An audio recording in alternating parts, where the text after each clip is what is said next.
Have you ever been just out and about and you encounter a relatively minor inconvenience, but it just kind of grates on you and you want to say something to that person, but instead of saying the thing you want to say, you just say something polite because that's just who we are? Or, like, for instance, how about this? You're at a movie theater and you're sitting down, you're watching the movie, you're enjoying it, and there's somebody who's sitting just a couple seats away and they're just talking and talking and talking about the movie and spoiling it to all of their friends next to you, and you just kind of like tense up and you say, "Excuse me, could you please quiet down so that the rest of us can enjoy this movie too, please?" But in reality, what you really want to say is a lot closer to, "Hey, you pea-brained lump of sad lobster lard, how about you can it so that we can all enjoy the movie? Better yet, how about I help you? Here's some acting lessons. You can sign up to take acting lessons and then you can talk in the movie all you want. But until then, how about you just shut up?" And that's exactly what we're talking about today. We're talking about the Outbursts of Everett True. Now today we are going way, way back in time here. This is really kicking it old school. This book was released in 1905 and ran all the way up to 1927. To put this even further in perspective, this means that it's over 120 years old now. And most historians will tell you that comics as a concept were really invented in 1896. So comics weren't even 10 years old by the time Everett True was released. He lasted for 12 years. Calvin and Hobbes lasted for 10. So that's some of the numbers here. It was invented and written by a guy named Armando Dresbeck Condo. He was a lifelong newspaperman. He started off by just like operating the press as kind of the equivalent of an intern from back then, I guess, and just continued on. He drew some political comics for a while, and then he started drawing Everett True. And Everett True became one of the earliest examples of a nationwide success in comics. At one point, he even became popular enough to where he was commentating sports. Like, they made extra comic strips and put him in the sports section so that he could talk about baseball, which, in 1905 is probably the biggest thing you could talk about. But this character was extremely successful, even as far as I can tell, being the first instance of a comic character being adapted into a movie. He was adapted into a movie called the Everett True Breaks Into the Movies, which is interesting. It's a silent film because just like comics, movies were a brand new thing. Very few movies had ever been made, and Everett True was one of the first. Pretty cool. It is a silent film, which I think kind of undermines the point, because the point of this, it's pretty great. Each installment of Everett True is 1 to 3 panels long. It's not very long, and they all have the same gimmick to them.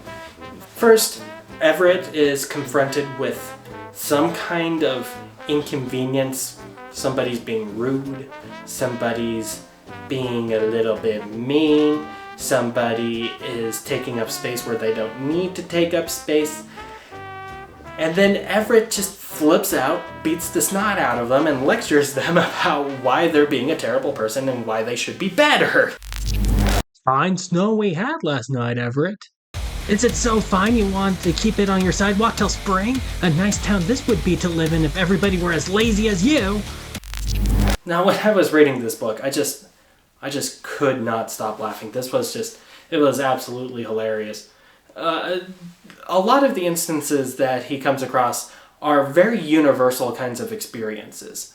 And so, like, I'll read a strip where somebody's cutting in line ahead of him to buy, like, movie tickets. It's not movie tickets. He goes to the theater a lot. He's not watching a movie, he's watching a play. Movies hadn't been invented yet. But somebody will hop in line, cut across him in line, and then he'll just tell them why that's not an okay thing and beat the snot out of them and throw them out of the line. And everyone who's in line is cheering and celebrating Everett True and talking about how he's the only honest person who will say what everyone is thinking, and it is a riot. It's a fun time. But then very quickly his wife shows up. His wife is hilarious. Nobody can get one over on Everett True except for his wife.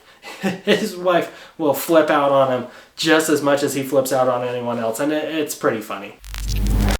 And now for a quiet smoke. You think I'm going to sit here and breathe foul air and cigar smoke? Not on your life, you fat bunch of selfishness. As time has gone on, this strip's biggest advantage has also kind of become a bit of a disadvantage.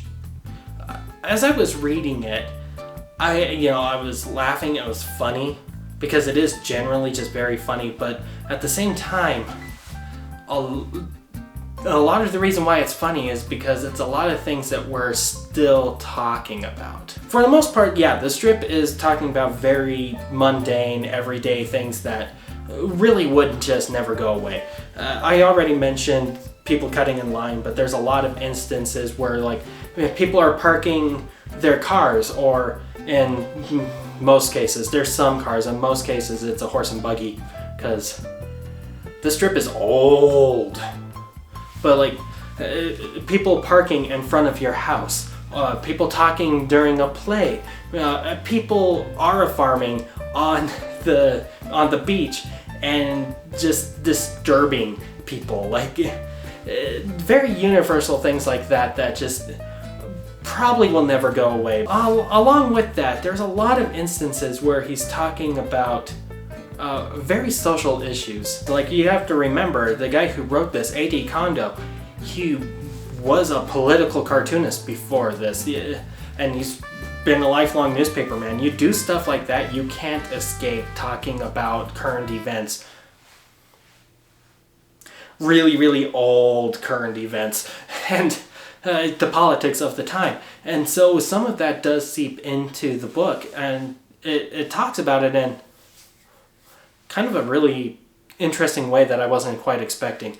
The strip will occasionally talk about things like economics and poverty, or he'll talk a little bit about business and overwork culture. Mr. True, I want you to meet Mr. Philip Flopper, our senator from this... Delighted! I've been itching to meet you and tell you what I think of your lickspittle obedience to the interests of special privilege legislation. He'll talk about a topic that we're still talking about. For one thing, I was shocked at just how many times Everett will come across somebody who just insists on talking about how great tariffs are. And it's like, shoot, are we really still talking about that?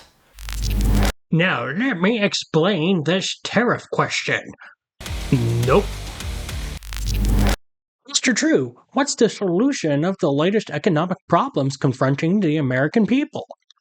Oh, shut up, you pinhead! I'm sick and tired of that kind of rot. I don't want to save the country. I have no theories for saving it. Why don't you forget it and read the news from the baseball training camps? Or there's a couple of times where he'll confront someone about women's rights and women's autonomy, and it's like, why are we still talking about this? These are the instances where the strip should feel out of date, and it just isn't. The scale of these things might be different. During the early 1900s, the conversation about tariffs is a little bit different than the one we're having now, and the scale of how much rights women had then is different than it is now, but the problem here is that it's still a conversation.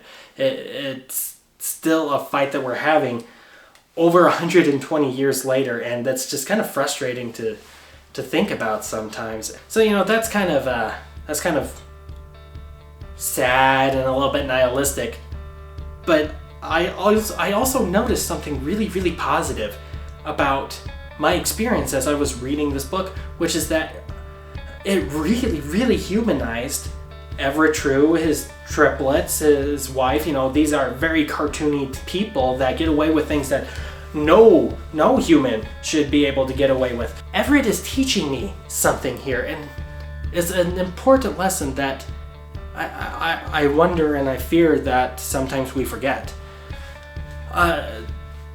We look at history and we see the events, and sometimes I worry that we see the events in spite of the people. Everett True is the average guy. You know, he doesn't make a ton of money, but he's also not in the poorhouse. He has his concerns about society. He has a wife that he adores. He has 3 children that he adores as well, but they are, you know, still young children. There is still a certain amount of that comes with that. He's an average guy, and it ended up really humanizing in 1905 to me. It humanized what people were like then, and that was really, really cool. You know, you have all of these events at that turn of 2 centuries ago. Geez, this book is old.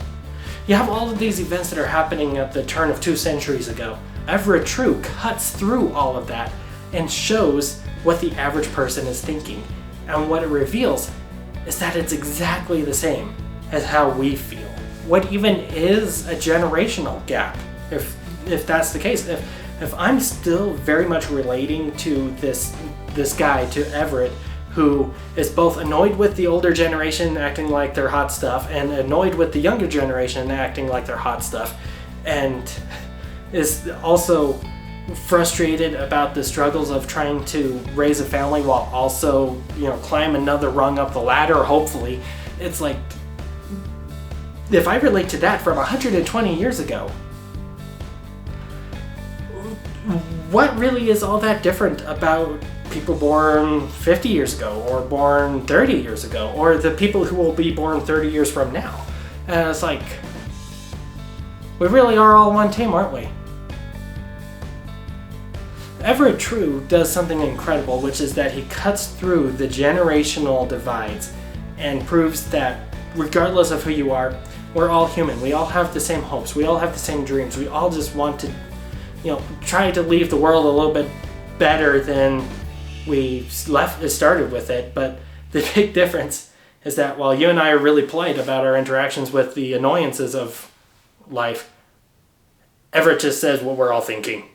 And it is a riot. It is hilarious every single time. Now, as for who I would recommend this to, I would recommend this strip to a pretty wide audience. You know, it's pretty great. It's very, very funny stuff. I would recommend it to people if you just want to have a good laugh. And I would recommend it, you know, for the reason I mentioned. It cuts through the generational divide and makes you see people a little bit differently. And I think that's really important when it comes to reading historical works like this. You want to see what people are. You want to connect with the humanity of that. Because I think if we connect to the humanity of it, maybe we'll make better choices as we go forward. There's a collection of it from 1907 that you can read. There's also a collection of it from 1928, I believe, that you could read if you want, or the whole thing is in the public domain. He's very, very firmly in the public domain. And there's a lot of collections online that you can find most of his strips. The one I found had the first couple of years compiled. So, you know, just hop onto the Google, search up the Outbursts of Everett True, and you should be able to find a pretty decent collection of them. Though I will give a warning here before you read it. The book is from 1905. And there's some things in there that are very out of date. It comes with the territory of reading old stuff. One of the things is that, like, occasionally Everett will come across someone who isn't just a white guy, and they're unfortunately rendered, and it's awkward. Though I will say Everett himself is not racist. He hates everyone equally. There's never an instance where he ever clobbers someone because of who they are. He clobbers someone because they make bad choices. But that is something you will come across on occasion. It didn't happen very often in my read of the strip, but it is good to be aware that it is there. But also, here's an interesting thought. He is very firmly in the public domain. Everything about him is in the public domain. So there's nothing stopping you from taking the character and taking the premise of encountering a minor inconvenience and then just ranting about it. I found this book to be really cathartic, and sometimes I wonder, wonder how much more cathartic it would be if I was writing one of these. Which you can do. His copyright is expired. You can use them in anything you want. Pretty interesting. Fun thought. Anyway, that's what I got for you guys today. I hope that you enjoyed this. I hope you thought this was interesting. If you want to hear more about these really, really old comics, I'd be real interested in looking up some of them. Or otherwise, let's talk in the comments, put in your thoughts, put in your suggestions, and until next time, thank you for joining me. Have a great day, and remember to always be your best self.